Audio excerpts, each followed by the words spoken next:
Si jamais je vous demande de me citer un pilier du manga, vous allez certainement me citer des mangas comme Dragon Ball, One Piece ou Naruto par exemple. Mais je trouve que dans cette catégorie, on parle pas assez d'un manga qui a créé les bases du manga de sport moderne et qui est encore en cours de parution au bout de 33 ans. C'est selon moi le papa du manga de sport moderne, alors pour cette première vidéo, j'ai décidé de vous parler d'Hajime no Ippo.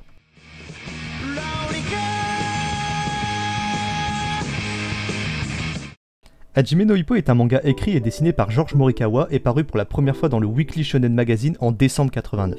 Il raconte l'histoire d'Hippo Makunochi, un lycéen timide et solitaire qui découvre le monde de la boxe via son mentor, un certain Takamura qui lui est un boxeur confirmé. Découvrant qu'il a un certain talent pour ce sport, Hippo va franchir les étapes les unes après les autres afin de devenir le champion du Japon. Il va rencontrer plein de boxeurs qu'il affrontera ou avec qui il nouera des amitiés et qui vont le guider petit à petit vers son but. Maintenant que je vous ai fait un petit résumé de l'œuvre, je vais vous expliquer pourquoi vous devez absolument lire ce manga. Et je l'ai précisé dans l'intro, mais Hippo est le papa des mangas de sport modernes. On y trouve tous les éléments qu'on retrouve dans certains mangas de sport d'aujourd'hui. Le gamin timide qui se fait victimiser à l'école, il rencontre un mentor qui lui fait découvrir une activité, se rend compte qu'il a un talent particulier pour cette activité, exploite ce talent pour gravir les sommets dans cette discipline et devient le plus fort, etc. etc. Et j'aimerais faire une parenthèse sur quelque chose. Je tiens à préciser que c'est pas un manque d'imagination ou un plagiat que de reprendre cette façon de raconter. Beaucoup de shonen le font et arrivent pourtant à créer une histoire originale à partir de ça. Je parlerai du cas Jujutsu Kaisen un jour. Mais pour en revenir à Hippo, le manga ne se centre pas uniquement sur le personnage principal, ce qui nous permet d'apprécier les combats des autres personnages, que ce soit ses rivaux ou les membres de son club. Et en parlant des membres de son club, je dois bien avouer que mes combats préférés sont les combats de Takamura. En ce qui concerne Hippo, on le voit grandir et mûrir tout au long de son parcours. On le voit passer d'un enfant qui a peur d'agir à un homme, qui n'hésite plus à enfiler les gants pour battre ses adversaires et défendre sa vision de la boxe. Il devient au fur et à mesure plus sûr de lui et de ses capacités.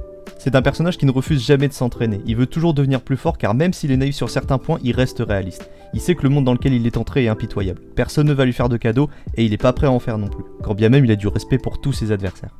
En ce qui concerne les combats en eux-mêmes, ils sont super bien représentés, que ce soit sur des pages simples ou des doubles pages, il manque jamais de détails et c'est franchement étonnant pour un manga qui paraît hebdomadairement depuis plus de 30 ans. Les mouvements utilisés dans le manga sont de vrais mouvements de boxe et ils sont très souvent expliqués. En même temps, Morikawa est un passionné de boxe, il est même propriétaire d'un club de boxe à son nom à Tokyo. Mais évidemment, les combats ne suffisent pas à faire d'Hippo une masterclass. Le manga est plein de scènes drôles. C'est de l'humour un peu bouffe mais ça me fait mourir de rire à chaque fois. J'en ai pas encore parlé mais il existe une adaptation animée d'Hajime no Ippo. Elle comporte 3 saisons.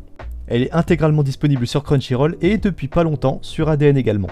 L'animation de la saison 1 semble avoir un peu mal vieilli, mais ça se regarde quand même et l'anime s'améliore beaucoup à ce niveau à partir de la saison 2. L'adaptation a aussi le mérite de nous donner des sons à ajouter dans nos playlists pour la salle, opening, ending, tout est à prendre. L'anime couvre les 30 premiers tomes du manga, donc si jamais l'anime vous a convaincu, et ça arrivera, faites-moi confiance, vous pourrez reprendre au chapitre 558. Voilà, c'est tout pour cette première vidéo, j'espère que ça vous aura plu et j'espère que je vous ai convaincu de commencer Hippo. N'hésitez pas à vous abonner et à me dire dans les commentaires ce que je peux améliorer ou de quoi vous voudriez que je parle la prochaine fois.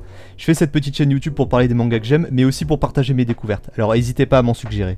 Vous pouvez aussi me suivre sur Twitter, je sors de temps en temps des petits threads sympas, et aussi sur Twitch, je fais de temps en temps du react sur des animés. Sur ce, à la prochaine.